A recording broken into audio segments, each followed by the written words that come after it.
Once you reach a certain state, the meaning of life is like, look at the hand in front of your face. It's the clearest thing. There's never any question. There's no uncertainty. It all has meaning, tremendous meaning, meaning beyond your comprehension, every moment. That's what it means to be clear. Somebody wrote us the other day and said that I keep talking about infinite space, trillions of galaxies, 300 billion suns in your galaxy, etc., etc. They say, well, it makes you seem so meaningless. It all means nothing. No, it means everything. You are part of that. Wow. You're sitting in a place that 1.3 million Earths fit inside the sun. There's 300 billion suns in one galaxy, and there's 2 trillion galaxies. That's very, very, very big. And you're part of that. And just like every star stays in orbit, and every galaxy orbits other galaxies, and black holes eat everything, all of it is in harmony with itself. All of it's evolving, all of it's expanding. All of it started with a big bang and ruined all this, expanding out, and all things got created, and you are part of that. That's unbelievable. Well, how do we be part of it? By being part of that instead of being all you.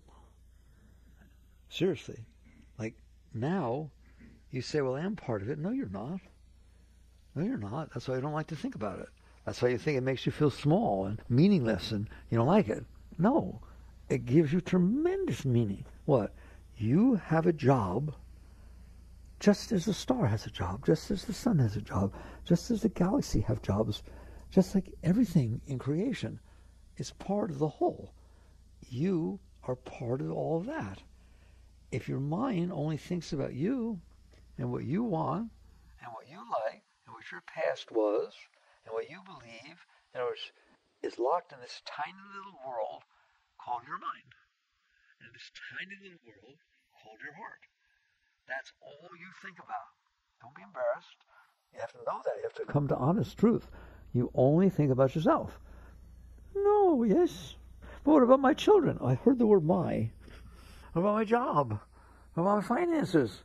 What about my complexion? What about my hair? What about my aging? What about whether people like me? What if people don't like me? What if I don't like them? Every word is I, me, mine, isn't it? It is all about you. But isn't that what it's about? No. No, it's not. It's about the whole universe. And you are part of that universe. That's the truth. The trouble is, if I tried to get you out of yourself, it's not easy to do. I mean, it's not easy for you to do, or me. What happens is you say something like, yeah, I understand there's 2 trillion galaxies, but what's that have to do with me? How's that going to help me make a living? How's it going to help me find someone to love? How's it going to help me fix my relationship? How's it going to stop wars? How's it going to... Are you? That me. Every bit of it says, I can't be part of that. And it can't be part of me. Because I am too busy with me. I'm too busy thinking about what I like, what I don't like, what I want, what I don't want, what I believe, what are my hopes, what are my dreams. They teach you, and it's fine. I told you, you're welcome to listen to me, but when you leave, forget it.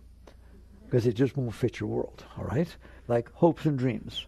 People would say hopes and dreams are spiritual. Hopes and dreams are not spiritual. Why? The hopes are about you. What do you hope? Someday it'll be the way I want. Right or wrong? You hope someday it won't be the way you want? What are your dreams? I dream that someday it'll be perfect for me. It'll be like heaven, and everything will be the way I want it to be, and everyone will love me, and everyone will get along. In other words, it'll be the way I want. That's what you're hoping for, and that's what you're dreaming of. Now, the reason they teach you that hopes and dreams are spiritual is because we are so lost in ourselves that we get negative. Why? Because this just won't be the way I want it to be. You start getting depressed. Then you give up hope. See that, right? Give up hope. No, I want you to have hope rather than being depressed.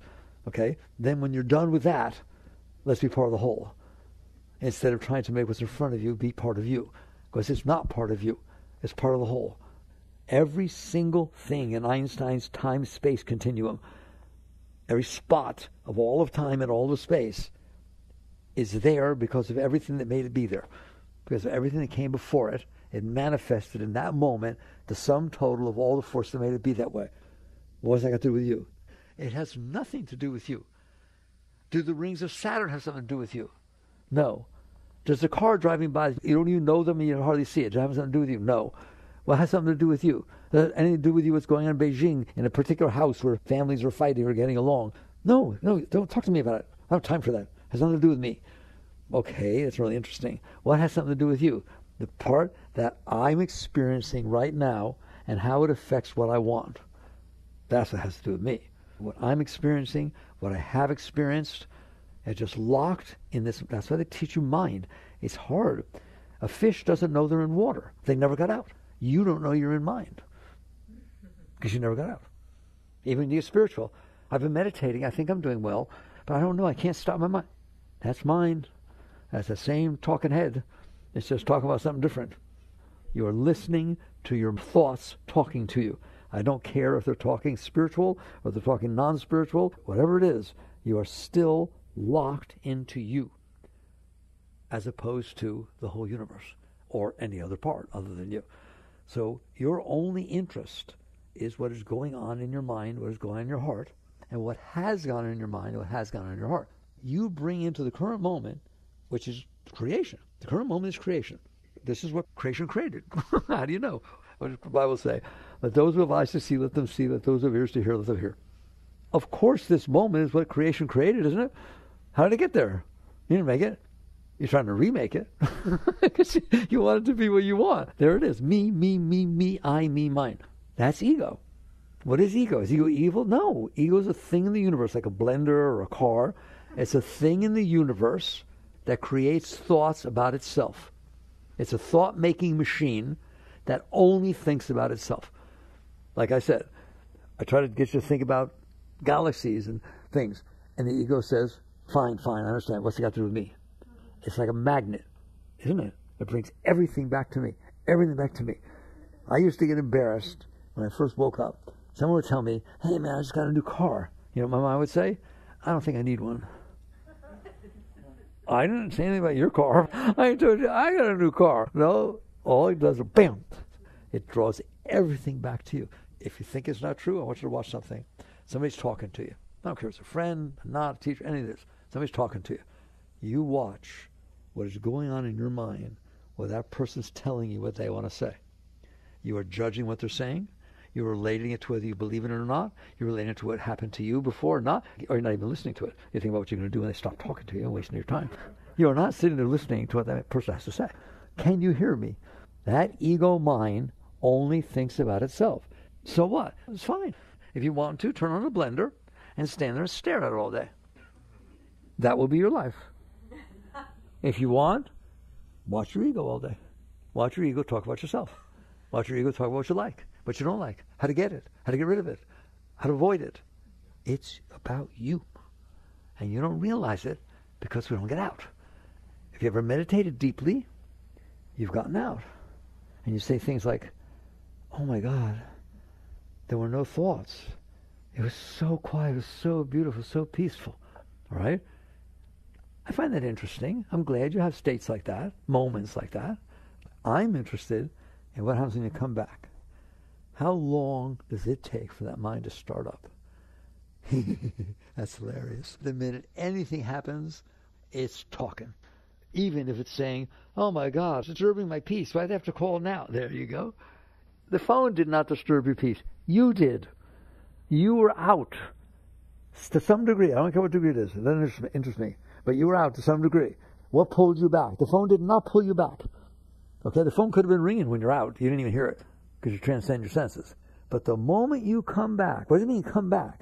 Bring your consciousness focus back down on you.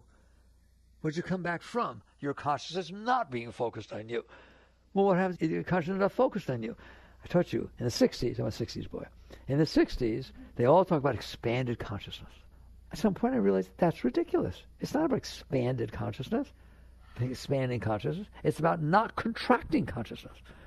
So when you come back from an open experience, then what you do is your consciousness gets pulled back down to you. So it contracts to where it's only paying attention to the thoughts about you. And then you feel that. You feel your problems, you feel your issues. Well, they were there exactly the same when you weren't focusing on yourself.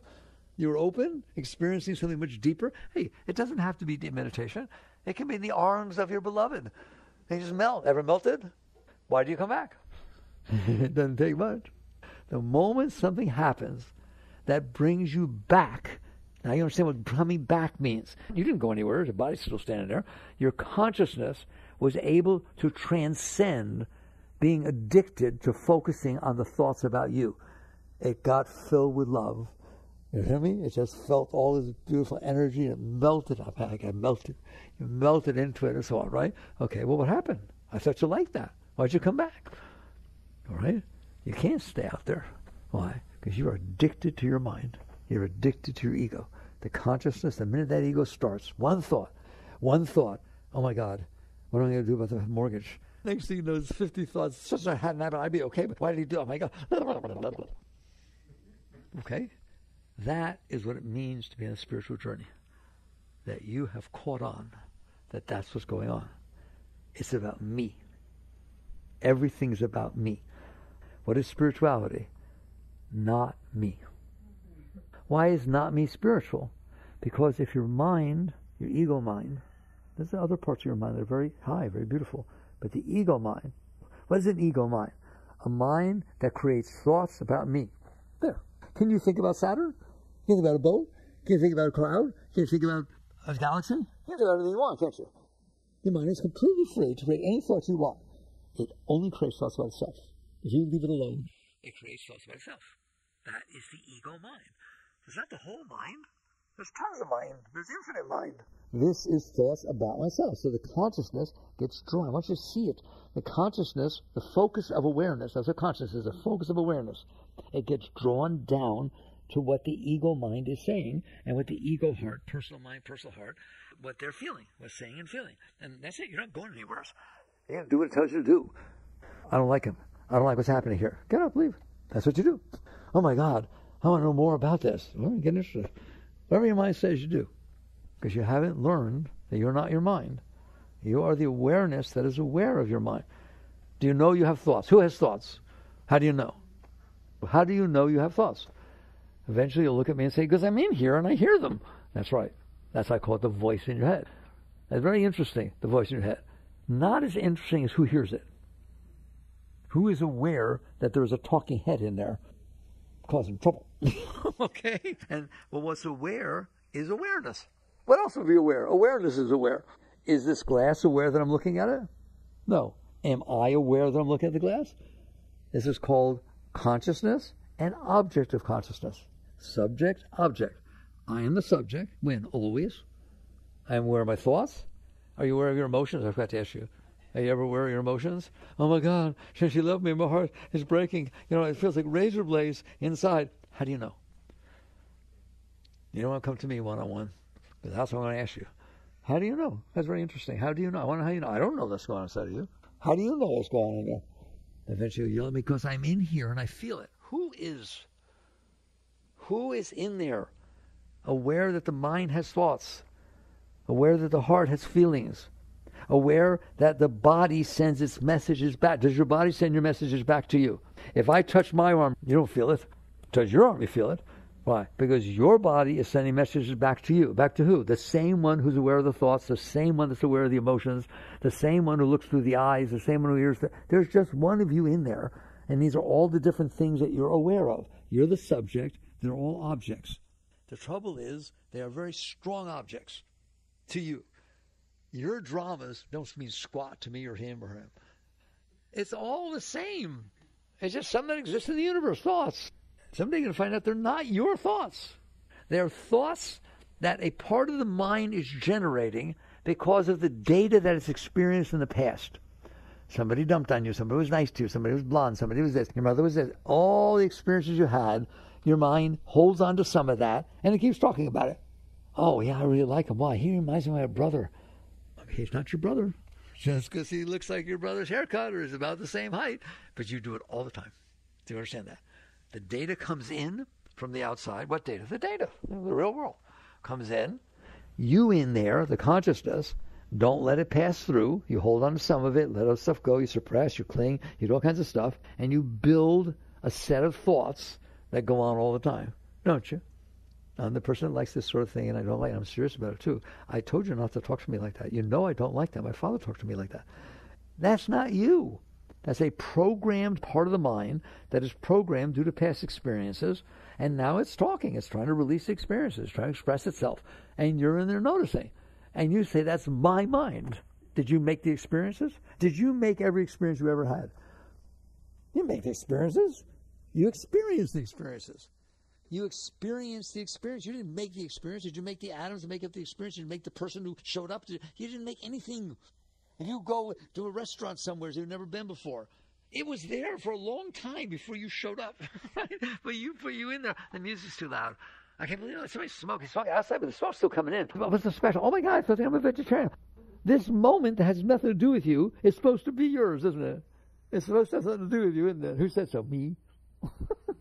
It has nothing to do with you. It existed way before you. It exists everywhere you're not. But the ego is so big that the moment I drop your consciousness into that moment, you own it. It's yours. And you start judging it and talking about it and liking it and not liking it. What happens if it's the way you don't want it to be? What happens if it happens to be, the moment in front of you happens to be the way you don't want it to be? Are you ready? It's wrong. Isn't it?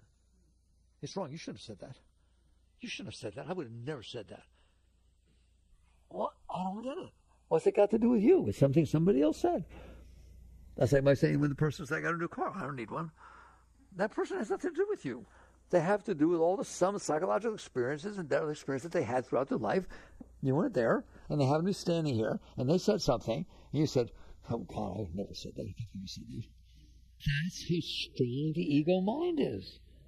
And so the consciousness, there's no, if I'm staring at that picture, there's a whole other things in the room. I don't have to stare at the picture, but if I am staring at the picture, that's the only thing in my life. There's nothing else in my life. As long as you stare at your ego mind, that is your life. There's nothing else going on. There is an entire part of this room that is other than the picture I'm staring at, not to mention what's bigger than the room. There is an entire part of the universe that is enormously beyond what you are staring at, which is your tiny little thoughts that are so minuscule it's ridiculous, right? But I know what's going on. How? I've had these experiences. I always ask you this, and I can tell whether the light goes on in your eyes. At any moment you're having an experience, how many are you missing? How many experiences are going on that you're not experiencing? Where? Everywhere. Ever hear 0 plus 0 plus 0 plus 0 times 0 times 0 is 0? What you are picking up at any given moment is 0.00001% of what's going on. And it's that time. Every single moment is like that. Therefore, you know nothing. Okay? I told you. Statistically insignificant. That's the right word for what you know. I know it's insulting. Is it not true? Do you know what you didn't experience? Which one of you know what you didn't experience? And by the way, reading or a movie, that's part of the experience. What do you know that you never experienced? Nothing. Any moment you're having an experience, how many experiences are you missing? All of them. Therefore, you know nothing. Well, what's wrong with that? Nothing's wrong with that. I love it. I love it. It's the truth. Does that mean I didn't have the experiences? You were God's representative at that moment to experience the moment that had been created. That's the meaning of your life. Not to get what you want or decide how to do this and believe it, make all this stuff up in your mind. God's consciousness is what's looking down upon God's creation. And you are the representative. You're the only one that experiences the moment you're experiencing. Not only do you not experience all the other moments, nobody else experienced that moment exactly like you did. Different angle, different this, right? And even if it was close to the angle, you're going to go over here, they go somewhere else. No one has had the sequence of events that you've had in your life. No one ever did, no one is having them, and no one ever will. What is that telling you? You're important. You don't have to be important because your ego said so. You are the only one experiencing that part of God. If it's true that God's creation is God's creation, and the consciousness, it's all God consciousness, but it's looking down into his or her creation, this is your moment. Oh my God. Wow, that's pretty important. If you're the only one that will ever experience it, no one ever did, no one ever will, I think you're pretty important. Spirituality is to realize you're a very great being. Your consciousness is. Your consciousness is amazing. Where did consciousness come from? Right? Seriously. You know you're conscious. You're just so interested in what you're conscious of. You're way more interested in what you're conscious of than you are what consciousness is or where it comes from. Spirituality is about seeking the source of consciousness. All right? Meher Baba, a great enlightened master, said, man minus mind equals God. In other words, if your ego mind is not drawing your consciousness down to this tiny little spot, it expands out to encompass everything. It's called enlightenment. Just like I don't have to stare at the picture. I can stare at the picture for hours and months and days, and all of a sudden I don't. Whoa, where'd this come from? That's what it means to not stare at your mind. And he's talking about your ego mind. There's higher mind, but we'll deal with that maybe. All right? But the point is, your ego mind is so strong that your consciousness is addicted to watching your ego mind, and it probably has never not. Okay? It's deep stuff. But you don't have to. Why would you have to stare at your mind? I don't have to stare at the picture. If I'm staring at the picture for a long time, there must be something going on inside of me that's making me stare at that picture. It scares me. I look at it, make sure it doesn't get me, all right? Or it reminds me of something really that I love so much. There's going to be something inside of me that's making me stare at the picture, right? You're not staring at the picture. So you don't have to be fixated on your mind. The reason you're fixated on your mind, let's do it very quickly, because you are fixated on your ego mind. Does everyone understand that? You are more addicted to your ego mind than any drug addict is addicted to the drug. You know how I know? The reason they do drugs is because they can't handle their mind.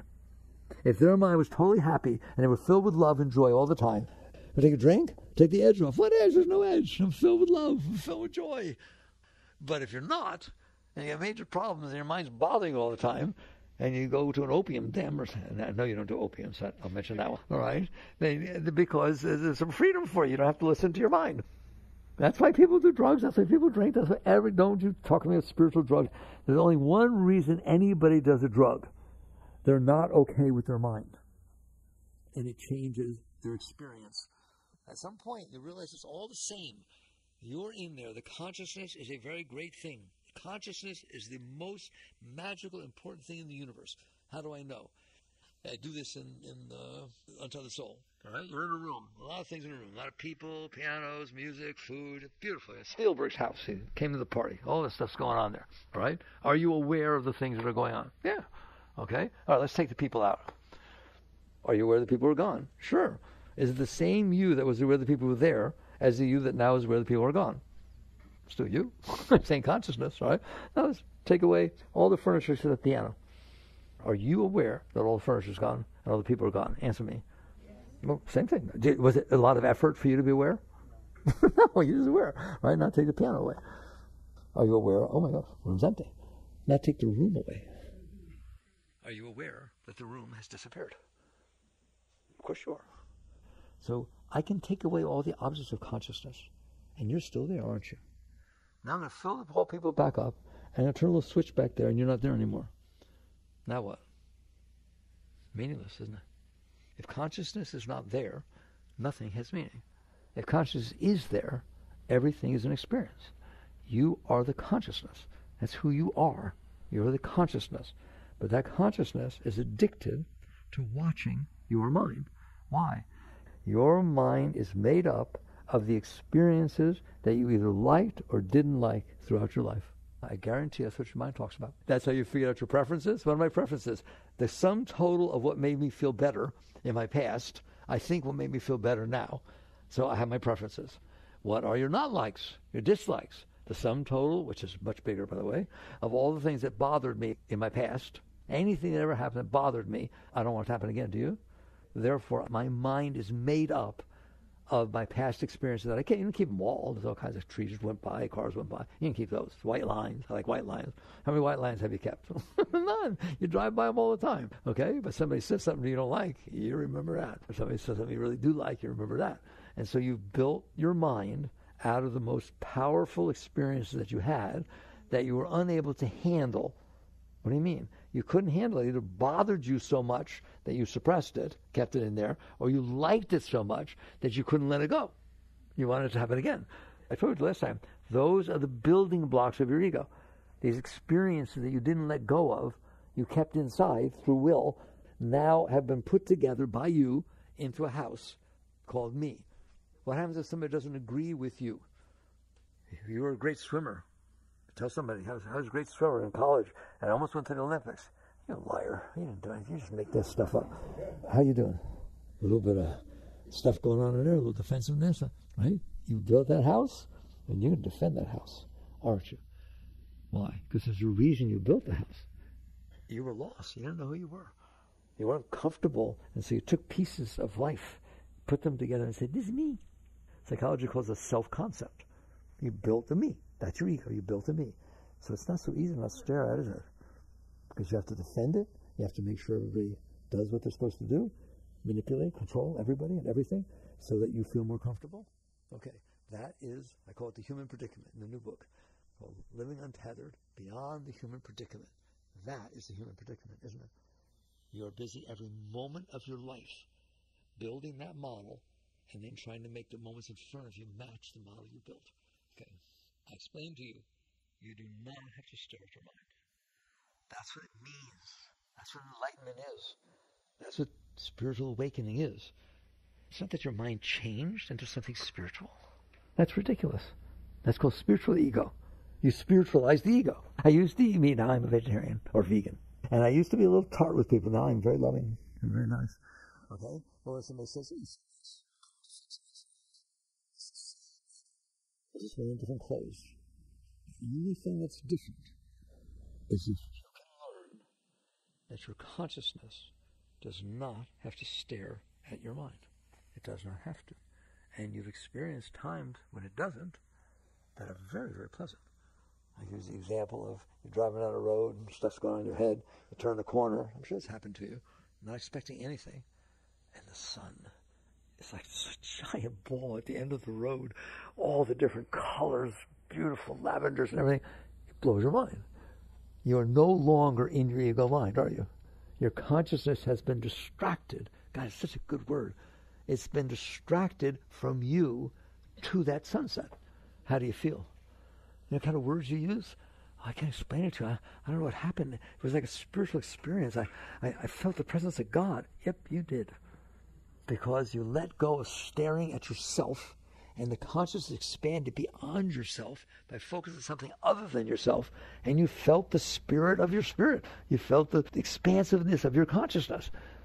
Do you understand? Have you had experiences like that? Music can do it, can't it? It can just all of a sudden take you away from yourself. Why? Because you focused on the music more than you focused on your mind. If you're listening to music like a music critic, oh, I don't know that note, he should hit a little bit higher. Oh no, look at that. I see you missed that note. You have no right to be a critic because you're not listening to the music. You're listening to your mind. Like an art critic walks up to Monet. I don't know, Picasso's a little nicer than the other painting. Get away from me. You have no right to say anything because you're experiencing your mind's reaction to the painting. You're not experiencing the painting. And guess what? That goes for music. Not gonna like this. Goes for paintings. Goes for people. Any person you meet, you have nothing to do with them. They have nothing to do with you. You have no right to start building a model inside you. I like him. I don't like him. Oh my God, he wore a bow tie. I think people were. What are you doing? It's like an art critic looking at a beautiful window or red wall and criticizing it. And that's all you do is criticize people. Why? They're supposed to be the way you want them to be. No, they're not. I don't understand. Even their mind is the sum of their learned experiences. Psychology says that. The mind is the sum of your learned experiences. You don't know their experiences. You weren't there. They're not supposed to be the way you want them to be. They are the result of all the forces that cause their mind to be that way and the fear of being lost and building the ego. They're the result of all the evolution of their soul and every moment ever happened to them. And you have the nerve to say, I don't like them. Who are you? That's just unbelievable. So this is because you're addicted to your mind. And because your mind is talking all the time. And because you think you need things to be a certain way for you to be okay. No, to be okay, you need to stop staring at your mind. It is not about getting what you want and avoiding what you don't want. That has never lasted for anybody. The richest people in the world, do you know the suicide rate amongst the advanced Western countries is higher than anywhere in the world? Well, I don't get it. They're getting things, right? No, getting things doesn't do it. Because all you're doing is spoiling your ego more and more. You're saying, yes, I felt good when I got the new car, right? How long does it feel any different than the old car? Month, 2 months, whatever. How long it took for you to drive other people around and show off? Okay, then it's a car, it's a house. There's no way somebody built a house of their dreams and they didn't want anything else, or found the person of their love, or had the child. Is it? No way. It doesn't work to get what you want, because you have something going on inside of you that is causing your consciousness to be addicted to staring into a mind that is not okay. It can't be okay. Why? Because it's only okay if every single moment happens exactly the way it wants. And not just if every moment happens the way it wants now. Ready? The moments before were supposed to be the way I want. How many of you still have problems with your past? How many ever thoughts about your past didn't bother you? See? Well, you're never going to fix that. You know you're going to make every moment in front of you match what your mind wants. And you sure as heck are never going to make the moments that happened before you didn't like not happen. And you just had a chance about your future being exactly the way you want it to be. It is not supposed to be the way you want it to be. It's supposed to be the way it is. It doesn't make it right. It doesn't make it good. It doesn't make it moral. It doesn't make it just. It just is. It just is. Experiences happen and make people be the way they are. Someone asked me the other day, well, what about people's prejudice? How can you live with people with prejudice? It's not whether I like it or not. People are prejudiced. There are people that are prejudiced. Why? Go ask them. Go ask their father. Go ask all the situations that ever happened to them that made them prejudiced. They had experiences. Yogananda, the great enlightened master, once said, but by God's grace, there goes myself. There's somebody understanding what's going on. If you had had the experiences they had, grew up in their family, with their poverty, with this and that, whatever the heck it is, every single experience they had, you'd probably be thinking exactly the way they were. They're programmed that way. So you start off by understanding that this is a problem. The ego mind is a problem, not a solution. To run after what the ego mind wants is like a spoiled child throwing a tantrum at 2 years old in a department store, and you're sitting there saying, which one do you want? Do you want this one? Oh, no, this one? What are you, crazy? You would never do that. But you do it with yourself. Every single thing it wants, you try to get. It's spoiled to death. So spirituality is the ability, and we can talk about how to do that, but you're capable, the ability to detach your consciousness from staring at your ego mind. It's not about destroying the ego mind. It's not about renouncing the world. It's not. It's about consciousness does not have to stare at your mind. Now it does, for the same reason if a hammer drops on your toe, there's lots of places to put your consciousness. You put it on your toe, don't you? That's a stupid place to put it. The toe hurts. Why do you want to put it there? Because you don't know how not to. It distracts your consciousness because it's making the most noise. And your consciousness gets drawn to it. And that's what happens with your ego mind. If all of a sudden think about something happened to you 10 years ago, somebody said something, your heart starts hurting, your mind starts bothering you. It's not even happening. It's making the most noise. Okay, understand that. The thing about distraction is really big. Why? Distraction is about consciousness being pulled down to an object of consciousness. And then it doesn't know how to get off. And usually the object it pulls down to are negative because it's stored a bunch of negative stuff. It's about fear, anxiety, need, all that kind of stuff. That's the whole problem. The problem is not what's going on in the world. Yes, it's a problem. It's all kinds of things. It's not even a problem. It's the result of everything that ever happened. Everything's the way it is because of everything that made it be that way. Does that mean you can help? Of course you can help. But you're not. Most people that are activists are not trying to help. They're trying to help themselves. They're sitting there saying, I can't stand that this person's like that. I can't believe they think like that. I'll feel better if they're gotten rid of and we win. It's about you. It's still about your ego getting what it wants. Someday you wake up and realize this ego is a problem, not a solution. Can I get my consciousness off of me so that I'm clear? So that I'm coming into the moment with respect, honor, appreciation? What do you mean appreciation? Would you rather be in outer space, left out there with nothing going on for the rest of your life? Raise your hand. So you ended up on this little planet in the middle of nowhere with all this stuff going on, and all you do is complain. All you do is say, I can't handle this. This is not right. This is not good. I don't like this. Well, okay, you just ruined your life. And everybody else's too, by the way. I like being around somebody who complains all the time. I like being around somebody who's always positive and high and looking at the bright side of things and do it. Doesn't mean you don't do what you can to help, but you do what you can to help them, not help yourself. I'm telling you, most of the time, like that anti-abortion person many years ago that actually shot a doctor that performed abortions. And you have your own views about abortion. I don't care. It's wonderful. Fine. Everyone has views. But give me a break. If you're pro-life and you shoot a doctor, there's something drastically twisted about that. That's what the mind can do. That mind said that was rational. Of course it does. Okay, you want to learn not to be like that. It's not about your views. It's about your openness. It's about your honoring and respecting things are the way they are because of all the force that made them be that way. Now, once I'm clear, I always like to end this way. Once I'm clear and I'm not caught in my ego mind, I'm able to see, yes, I have one. I just don't listen to it. That's what the great masters teach that. They don't teach you've destroyed your ego mind. Well, it's a thing in the universe. A vacuum cleaner, a blender. They're okay. Just don't stare at them all the time. They get to exist. They're things in the universe. They have reasons that they are the way they are. You can destroy. You're not his guru. Great master. High as they come. This was his teaching. An ignored guest quickly leaves. If you fight with them, they stay. If you dote all over them, they stay. An ignored guest quickly leaves. He just told you how to get rid of your ego. Just don't pay attention to it. Treat it like a child throwing a tantrum. I told you, someday you will get to the point, you'll look at it, and you realize, oh, that's what we're talking about. It's this thing. It has edges. It's not the whole universe. I just was in too close. Here it is. It's a thing that talks about itself. It's very committed to itself. That's all it ever talks about. It's unbelievable. So you look at it, and you look at it, and you realize, I'm here looking at you. Don't fight with it. Just look at it. And I told you, I remember the day I got to that point. You don't fight with it. You just look at it with love and compassion. It's messed up. You messed it up. You're the one who stored all that stuff you couldn't handle. And you look at it and just say, it's okay. Your days are numbered. I'm getting out. And then the next step, I know I'm talking to these high states. The next step, first you're fighting with it. I can't stand it. No. That doesn't help one iota. Don't spank the kid that's throwing a tantrum. Not going to do anything. You hear me?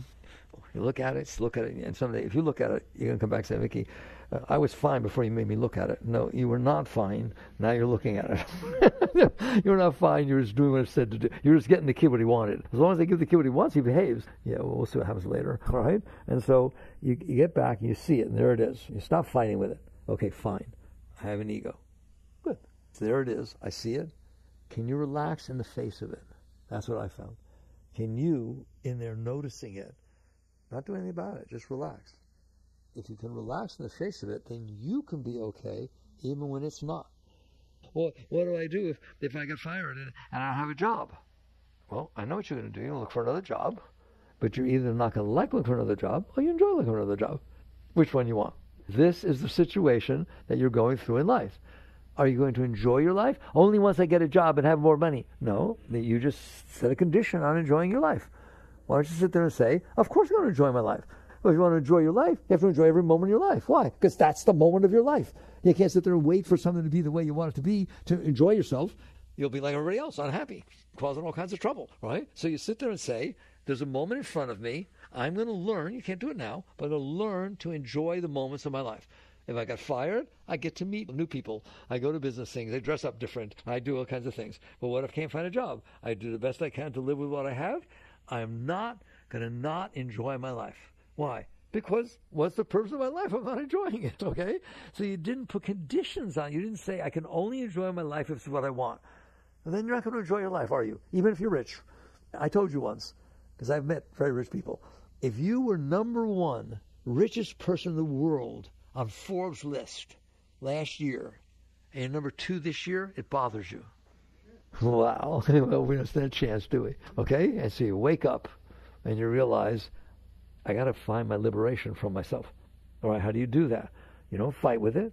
You look at it and you just say, I'm going to start to learn to handle that my ego is a problem, but I don't have to be a problem.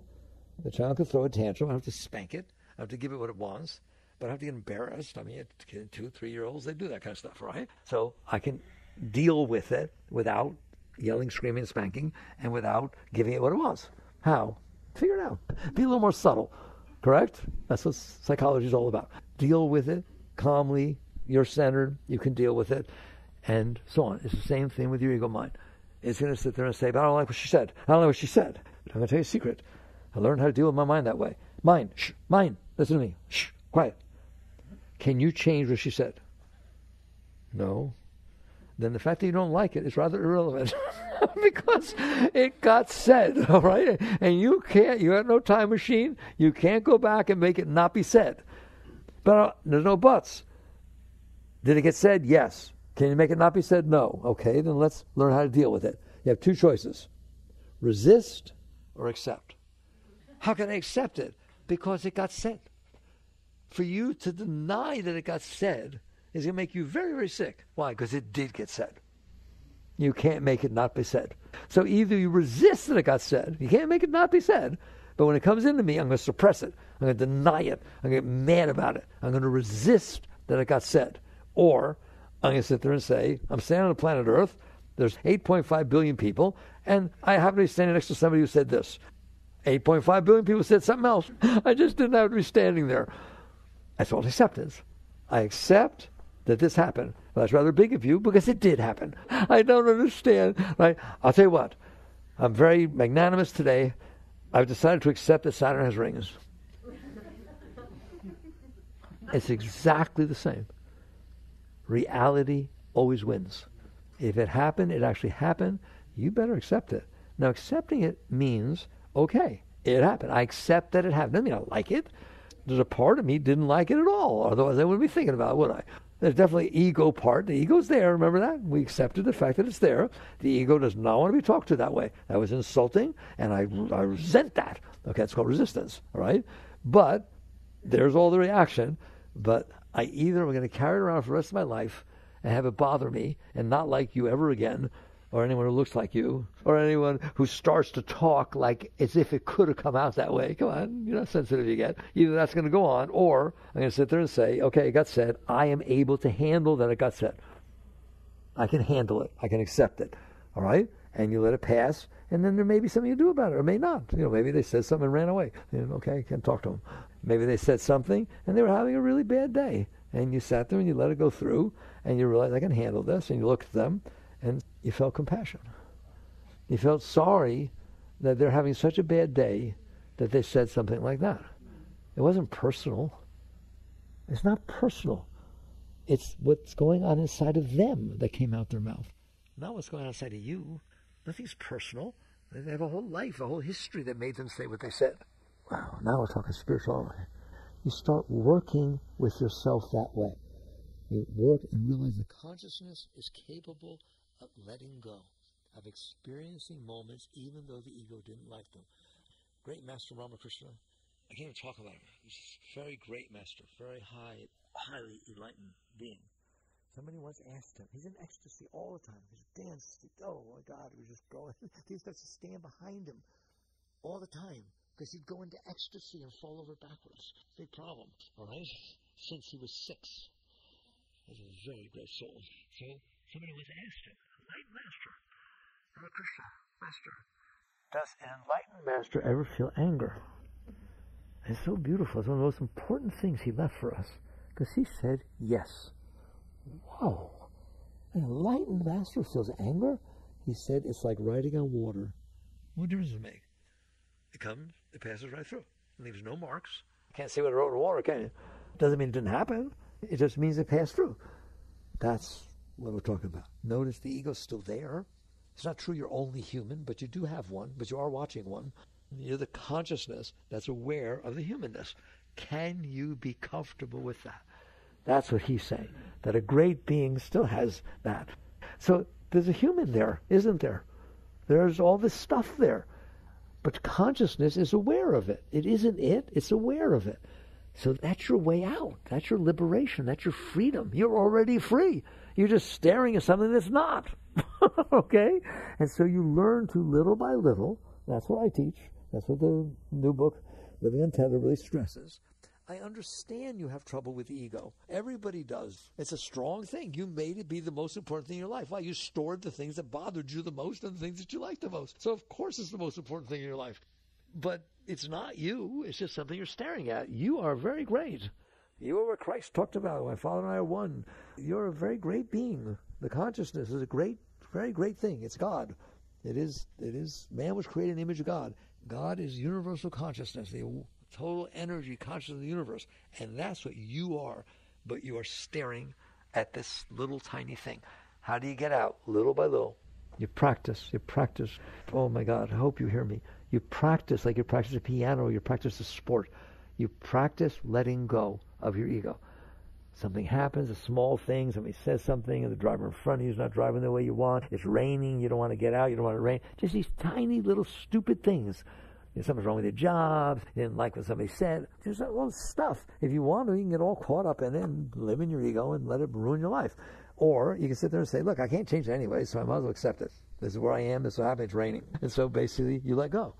What does that mean? You do riding on water.